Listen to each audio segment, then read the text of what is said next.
nakakapatay gutom. So, ito na nga guys. Nagluluto tayo ng franks natin na hotdog guys. Tapos ito naman yung ating tapa na niluto. So, hindi pa tapos yan guys. So, magluluto pa tayo ng itlog para kumpleto ang ating meal ngayong umagang to. So, yun na nga, nagpapainit na tayo guys ng ating mantika. Tapos ilalagay na natin yung itlog dyan. Magluluto na tayo ng itlog guys.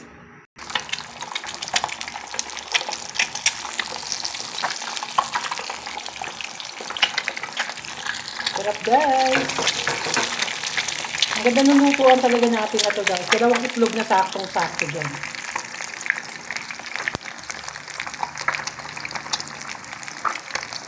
So ito na ulit yung ating pangalawang batch ng itlog guys. Yan. So ang ganda talaga ng lutuan. Baka bigyan na tayo guys ng lutuan. So bago na to guys. So yan yung ating tank. Ito yung ating lutuan guys. So pag malakasan to, diba? Ang lakas ng apoy guys. So, ito na yung itlog na niluto natin. Luto na yan. So, kakain na tayo maya-maya. Excited! Okay guys, pinarito naman natin itong ating franks, guys. Para medyo maluto siya, diba? Sarap, guys. Ang sarap.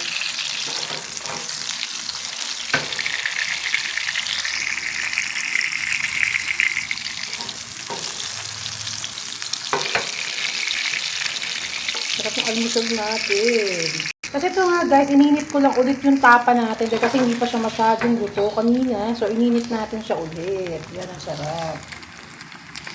So, ito na yung ating itlog. Tapos yan ang Hungarian. Yung sausage natin na franks. Cheese franks na Pure Foods guys. Napakasarap guys itong cheese franks talaga. Itong Pure Foods. Hindi nakakasawa guys. Talagang masarap na masarap talaga. So, ito na nga yung tapa guys. So, magpi-plating na tayo ngayon guys. Hintayin nyo. Plating tayo. Ito yung tapa. So, ayan na guys. Naka-ready na ang ating almusalin. Excited kumain. Ang sarap ng tapa guys. So, lagay natin yung tapa. Ayan. Sarap guys. Grabe. Ang bango. Ang bango ng tapa. Napakasarap. Tapos napaka-perfect nung pagkaluto ng itlog. So, dahil maganda na nga yung kawali natin, kaya nakakaluto na tayo ng matiwasay, guys. Nakakaluto na tayo ng maganda. No? So, yeah. Sana makabili pa tayo ng mga gamit, guys. Yung kawali, kailangan natin ng mga kawali pa. So, yun na nga.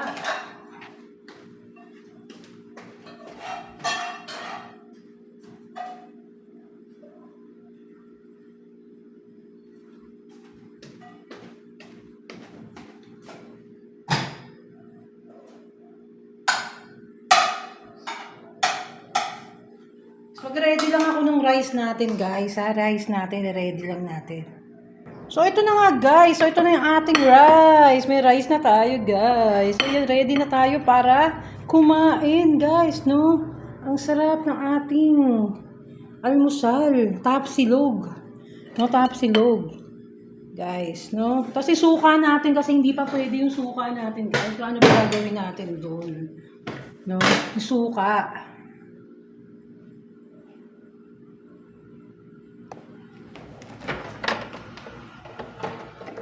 So, yan na nga guys, diba? Kitang-kita nyo. Lagyan lang natin siya ng sesame seed sa ibabaw. Yung ating tapa. Yan. Ang yumminess. Grabe ko. Excited na ako lumabang. Kakain na tayo, guys. Kakain na tayo. Pero kukuha pa rin ako ng suka, guys, para masarap, no? Sandali lang, ha. So, ito na nga, guys. Kahit hindi pa masyadong okay yung ano natin. No? Yung ating guys, suka. So, kailangan na natin kumain kasi.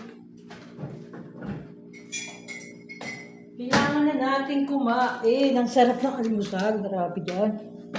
Grabe almusal na yun. Diba? Kita nyo ba? Ayan o. Pakita ko sa inyo. Ayan o, guys. Ang ating almusal. Ang sarap, guys. Grabe.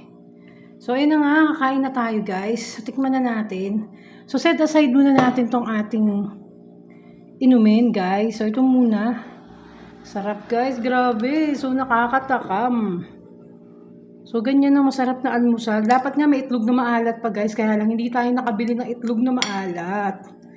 Grabe. So, kuha na tayo guys ng ating tapa. Grabe yung tapa to. Oh. So na natin guys. Ang sarap.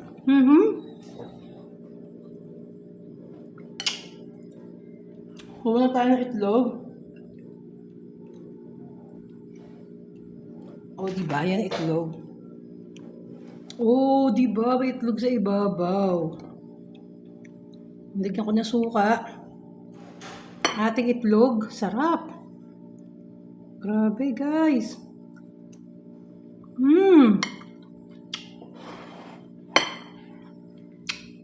Hawasakan natin yung pula ng itlog. Ayan, patuluin natin. Sarap. Grabe to. So, ayan. Kain na tayo, guys. Ang tapa natin. Sausaw natin sa suka. Tapos itong itlog. So wasakin na natin ang kinabukasan ng itlog, guys. Wasakin natin. Sarap, oh. Oh, kita nyo? Kita nyo ba? Umusok-usok, guys. Ang gando.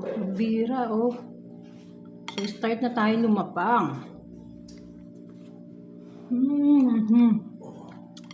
Grabe yung sarap.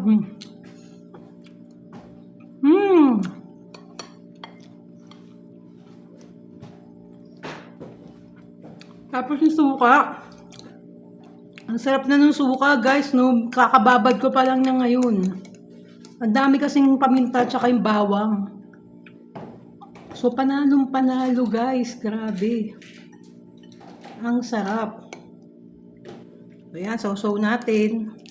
Ibabad natin doon sa suka. Yung ating tapa. Kita nyo? Tapos ako kinakain ko yung, yung bawang, guys. Sobrang paborito ko yung bawang. Totoo lang. So, yung nakikita nyo itim, naghalo na yung paminta dyan, tsaka yung sesame seed, guys, nahalo doon sa sauce, doon sa suka. Ayan, no? O, di ba? Mayroon pang bawang yan sa ibabaw, yung ating tapa.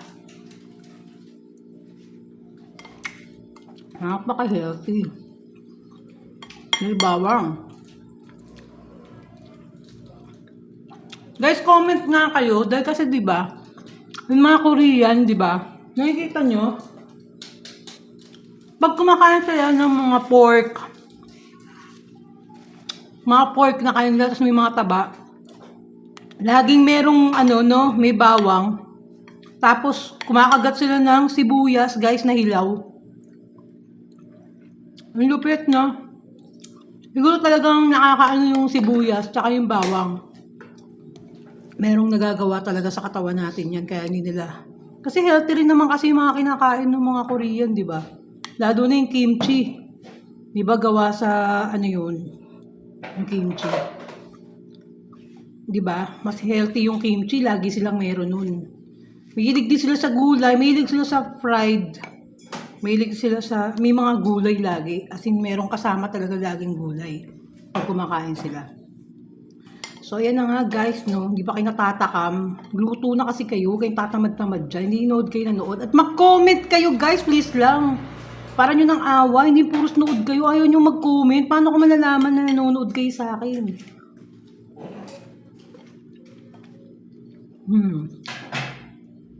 Comment and subscribe na kayo guys. Puros kabaliwan na nga itong nasa vlog ko. Ayaw nyo pa mag-comment. Sarap yung tapa. Ang ganda naman pagkaluto ko ng itlog kasi nga maganda na yung lutoan ko ng itlog. Kung napapasin nyo, yung mga vlog ko, di ba, palpak. Oh man, wala na. Yung napapasin nyo, minsan yung vlog ko, palpak. Di ba, dahil nga, ang pangit ng itlog. Guys, hindi ko kasalanan kung bakit pangit ng itlog. Dahil kasi ang sagwa nung, ko, di ba, yung lutoan ko, yung kawali ko, guys. So, ngayon lang ako nagkaroon ng kawali. Kasi yung kawali na yun, hindi siya pwede sa induction. Kaya yung mga iba, puros induction na yun eh. Kaya ito, yung maliit na kawali, doon ako nagluluto ng itlog. Kaya maayos na siya. Paabot ulit. Ayan. So, ganun nga mga kaganapan, guys. Diba? Grabe na low sugar na ako, guys. Uminom ako nung, nung ginger, tsaka lemon. Naglaway na naman ako to the maximum level at nag-workout ako pinagsabay ko. So, okay naman. Itlog lang okay naman ngayon. Kaya habang nagluluto ko, kumain na ako guys ng ano. Kumain na ako ng... Ayun yung pure foods guys. Ayun. May keso talaga siya sa loob. Oh. Sa lahat ng mga nakain kong ano guys, ng brand ng mga sausages, pinaka the best sa akin to itong Pure Foods na Franks. Dahil kasi napaka juicy niya guys talaga, as in talaga nandun yung keso, talagang malalasa mo yung keso. Hindi sayang ang pera natin guys, no? Sana yung mga binibili natin, yung mga ayos na pagkain talaga na di ba, hindi nasasayang. Katulad nung yun nga, di ba, yung binili namin nung gabi, bibingka. Nakaka-distract eh. Nakaka-dismaya. Nagsayang ako ng 85 pesos. Para doon. Dalawa pa man din yung binili namin. Ano ba yan? Wala lang. Pinamigay na lang namin doon sa mga bata. Yung mga laging ano dito, laging nang istorbong mga bata. Yung mga batang walang makain, alam nyo yun, mga ano. Lagi silang pumupunta dito guys, nasanay sila eh. Nasanay sila na lagi ko silang binibigyan. Pero minsan hindi ko sila binibigyan guys kasi nasasanay na sila. As in, inaaraw-araw na nila yung paghingi. Ayun hindi tama, di ba? Kasi hindi na sila kikilos para sa sarili nila eh. Aasa na lang sila sa tao na laging merong nagbibigay. Yun. Ha? Yun. Mga taga dito rin kasi yun. Kaya lang, ano nga, hindi naman kasi porket taga village kami, makakaya na. Ang iba talaga, di na nga sila nag-aaral. Ang malat tuloy ako. Hindi nga sila nag-aaral guys.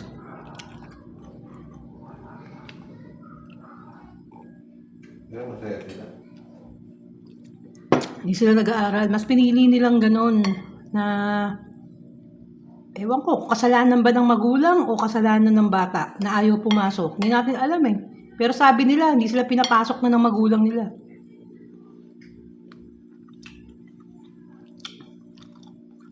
Kaya lang, di ba yung iba? Yung talagang gustong matuto. Talagang gagawin nila yung lahat ng paraan para makapag-aral sila. Kaya nila, pwede silang magtrabaho, di ba? Maraming ways eh, kasi para kung talagang gusto mo yung isang bagay, talagang gugustuhin mo. Hindi yung sasabihin, ayaw kasi ng nanay ko papasukin na sa eskwela, wala daw kaming pambaon. May kilala akong ganun, guys. Sa dinami-dami nila magkakapatid, 7 sila magkakapatid. Siyempre, yung nanay, hirap din sa buhay. Di kasi sila bandera at lanchadora lang yung nanay. Tapos yung anak, binuli siya sa eskwelahan dahil kasi nga, wala siyang baon. Wala siyang baon. As in, binuli siya sa eskwelahan. Tapos pagkatapos nun, hindi na siya pumasok sa eskwelahan. Hindi na siya nagpatuloy na pag-aaral niya. Pero ngayon nag-aaral na ata ulit. Eh, napakatalino pa naman ng batang yun. Tapos binuli siya doon sa school.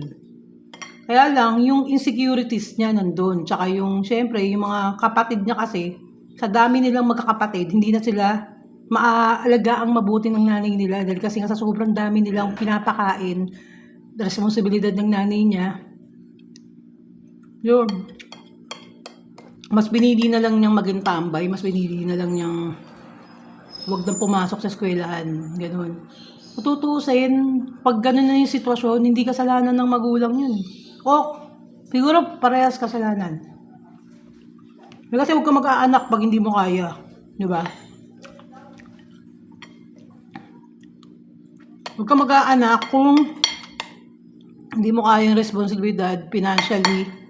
Di ba? Na hindi mo kaya mapag-aral yung anak mo. Di ba? Pero meron namang iba nakakaya. Iba-iba naman kasi yung sitwasyon. Meron ako mga kilala rin na maraming anak pero napag-aaral niya yung anak niya. Kasi depende na rin yun sa abilidad mo. Di ba? Depende na rin yung sa kakayanan mo. Kung talagang gusto mo pag-aral lahat ng anak mo, wala. Hindi sila makakaramdam ng gano'n na parang, ba't gano'n si ate? Laging siya yung, di ba? Lagi siyang ini-enroll. Kami, ayaw kami pag-aralin ng nanay ko. Gano'n. Tapos meron namang iba na alam niyang hindi talaga kaya ng magulang niya na pag-aralan siya dahil kasi nga, yung tatay niya may diferensya. No? Nakapagsalita sa nanay niya na, bakit ako, di niyo na ako pinag-aral. Wala namang ginagawa yung nanay. Wala namang kapasabida, bubugod na ako Basta ganun. Kapasabida, ayoko na. Kapasidad na yung nanay gumawa ng paraan or talagang ganun. Diba? Sinisi nung anak sa magulang niya bakit hindi siya pinagtapos na pag-aaral kasi nga 2 years na lang. 2 years na lang gagraduate na. Tapos ito namang nanay, nakakatawa. Sinisi niya sa nanay niya mismo, sa lola ng mga bata kung bakit hindi napagtapos yung anak niya. Di ba? Parang ang pangit, di ba? Dahil kasi nga, ilang taon nang pinag-aral ng magulang mo yung anak mo. Sana naisip mo na hindi all the time kayang pagtapusin ng nanay mo yung anak mo. Di ba? Gumawa ka para sa sarili mo, para sa pamilya mo. Di ba? Gawin mong inspirasyon yung mga anak mo para kumilos ka, tumasenso kayo. Yun. O, tapos, di ba? Ganun. Hindi mo pwede yung sampal sa magulang mo kung bakit hindi nakapagtapos ng anak mo. Hindi na yung joke yan. Dahil kasi, ilang taong kayong natulungan. Ilang taon silang natulungan, ilang years, grabe. Ngayon, 22 na yung anak niya. So, tumigil lang siguro ng 2 years para hindi siya mapag-aral, di ba? Yun. So, yun, dapat hindi ganun. Di ba? Kasi sa dami mong anak, magiging inspirasyon mo yan Kung talagang gusto mong gumanda yung buhay mo, gagawa ka. Kaya ngayon nga sinasabi ko sa inyo kung ayaw nyong gumawa sa sarili nyo, wala maantong ng buhay nyo. Di ba? Magiging ganyan na lang kayo forever, di ba? Nasa tao yan. Kung gusto nyo mabago yung mundo nyo, di ba? Mabago yung kung ano yung gusto nyo, yung pangarap nyo, gagawin nyo yun Di ba? Gagawin at gagawin nyo yun.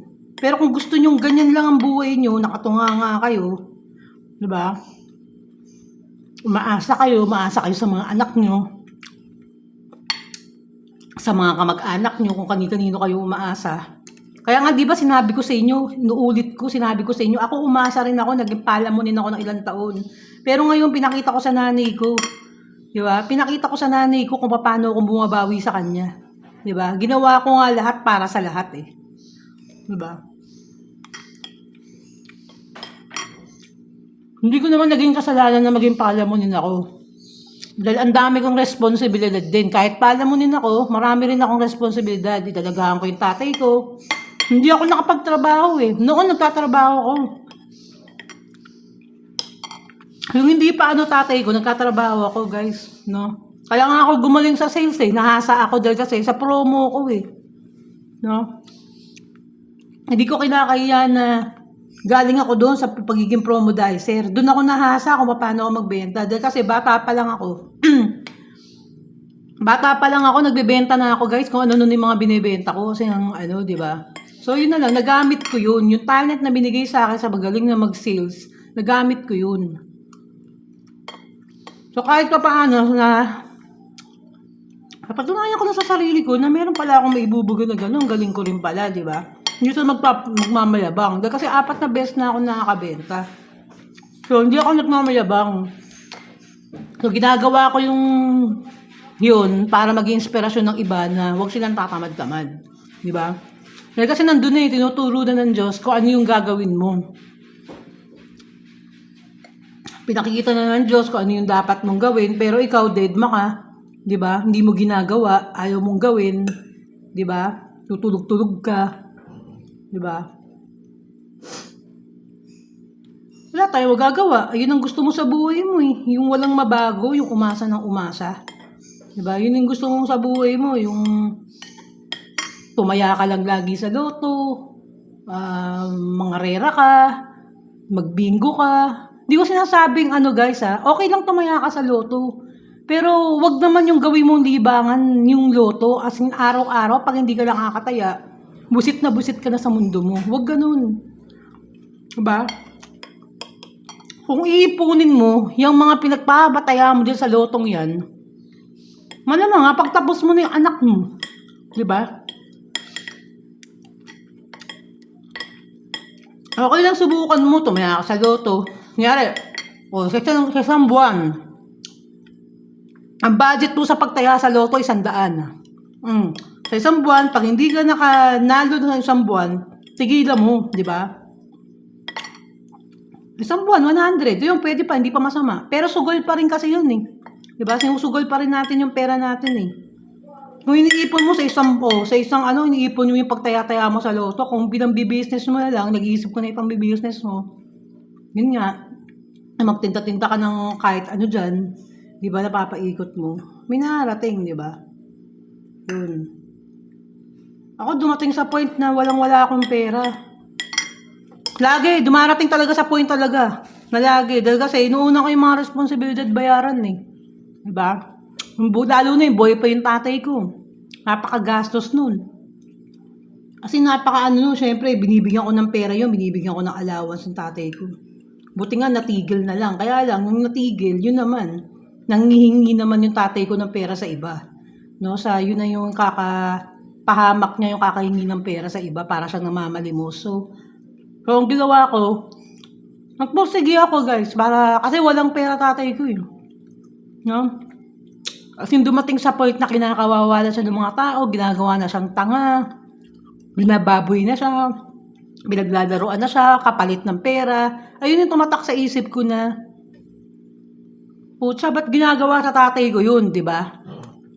Sabi ko sa sarili ko na magtatrabaho ako. Gusto ko magkaroon ng pera. Gusto ko magkaroon ng sarili kong pera. Gusto ko mabigyan tatay ko, mabili ko ano gusto niya. Ginawa ko. Ano mo nangyari? Nabili ko lahat. Ang gusto kong mabigay sa tatay ko bago siya mamatay. Diba? Kaya nga yun ang sinasabi ko sa inyo. Pag ginusto nyo yung isang bagay, talagang may mangyayari. Diba? Walang imposible once na ginusto nyo. Pero kung hindi nyo gusto, wala talagang mangyayari. Ganyan at ganyan din yung buhay nyo, paulit-ulit lang. No, para lang kayong mga naglalaro dyan, diba?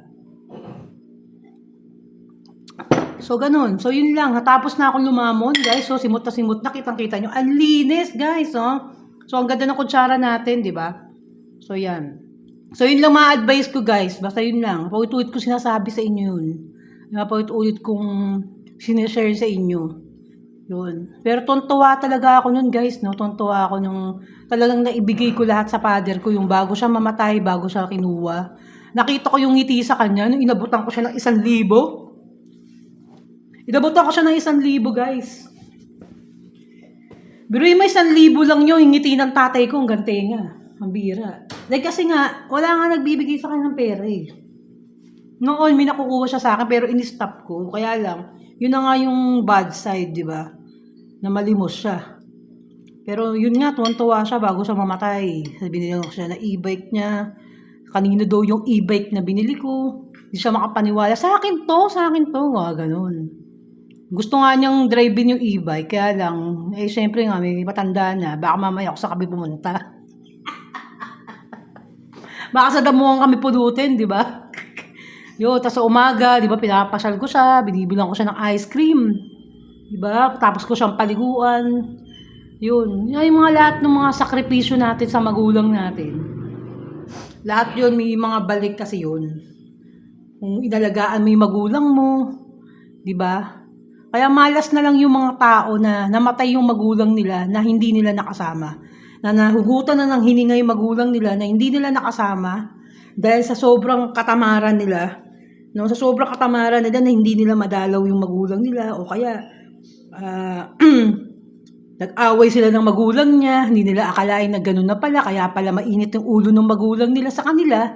Dahil kasi nga, ayaw mawala ng magulang nila na mukha silang gago. Alam mo yun? Sorry sa term. Ayaw mawala ng magulang nila. Ayaw mawala ng mga magulang nila na iiwanan sila na mukha silang, di ba?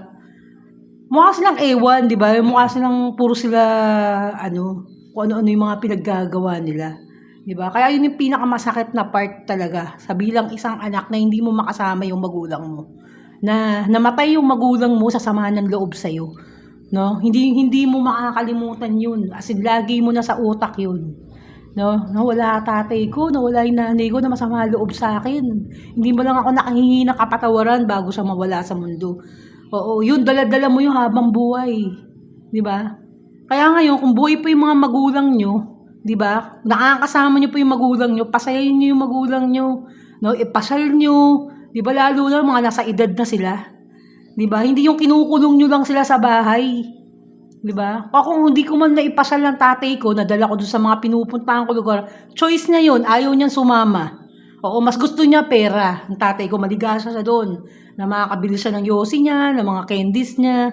Yun. Pero pag iniiwanan ko naman dito yun, grabe, punong-puno siya ng pagkain dito sa bahay. Diba? Kahit buong barangay, buong tropa niya, palamunin niya, pakainin niya, okay lang. Diba? Boy na boy siya sa pagkain. Diba? Kaya yun. Doon ako naaawa doon sa mga tao na hindi nila nakasama talaga magulang nila bago mamatay. O ako, napakaswerte ko, nahawakan ko tatay ko, nayakap ko tatay ko. 'Di ba? Inalagaan ko ng ilang taon 'yun, no? O hindi, siguro di naman kasi nagpaalaga kasi tatay ko na napakatagal na nanghihina na siya. Kasi lately lang na naman siya na nanghina. As in, siguro mga ilang buwan lang, ganun. Kasi muntik-muntika na rin kasi talaga tatay. Excuse me. Tatay ko noon pa. No, bago siya mamatay, siguro mga ilang buwan. Siguro mga October. October yun, medyo parang nanghihina na tatay ko. So, alam ko na. So, yun na, nirush ko na yung sarili ko. Sabi ko, hindi, kailangan ko makabenta na. Diba? Biruin mo, nag-aalaga ako ng tatay ko, tapos nagbebenta ako ng mga properties. Sobrang puyat ko, as in napakapayat ko nun. No, sobrang puyat ko, diba? Dahil hinahabol ko yung oras dahil kasi yung oras natin, di ba, tumatakbo yun di ba? Dahil kasi nararamdaman ko na talagang malapit na siya Nakikita ko na sa kanya, tsaka nung tinanong ko siya na kung gusto niya nang mamatay, sagot niya sa akin, oo. Gusto niya nang mamatay. Di ba? Yung nasagot niya sa akin, gusto niya nang mamatay. Kitang-kita ko sa mata niya na napakalungkot niya. Na gusto niya nang mamatay. Tapos, ano yun bago siya mamatay, mga 1 month. Bago siya mamatay, ganun. Diba? Kasi hindi ko na siya pinapalabas kasi ng bahay dahil kasi nga lagi siyang na-aksidente, ilang beses siyang bumaksak sa kalsada na dinadampot siya namin sa na bumabaksak. Kaya no choice, talagang kinukulong ko siya dito sa bahay. As in talagang kahit gusto niyang lumabas, hindi. Dahil kasi baka yun ang ikamatay niya Yun ang ikamatay niya pag nabagok siya, di ba? Kapares nun sa kabilang kanto, napakalayo, bumaksak siya. Hindi namin alam kung paano namin siya mauuwi yung tatay ko dito sa bahay. Buti na lang merong nagmalasakit na mga construction, binuhat siya. Diba? Hindi ko natagpuan nung baka yung palang patay na siya. Maraming beses Ilang beses siya namuntika ng mamatay, mga 3 beses ata yun O 2 beses siya yung ganun muntik-muntika na talaga. As in talagang, tawag doon, nilalakasan niya yung loob niya. Noong una, sabi ko pa, kailangan mong gumaling, di ba? Labanan mo yan. Nung sabi mo, gusto mo na mamatay, tigilan mo. Di ba? Sabi ko sa kanya, kailangan, di ba, pakalakas ka. So, nilalabanan niya, gusto niya maging malakas. Malakas pa siya.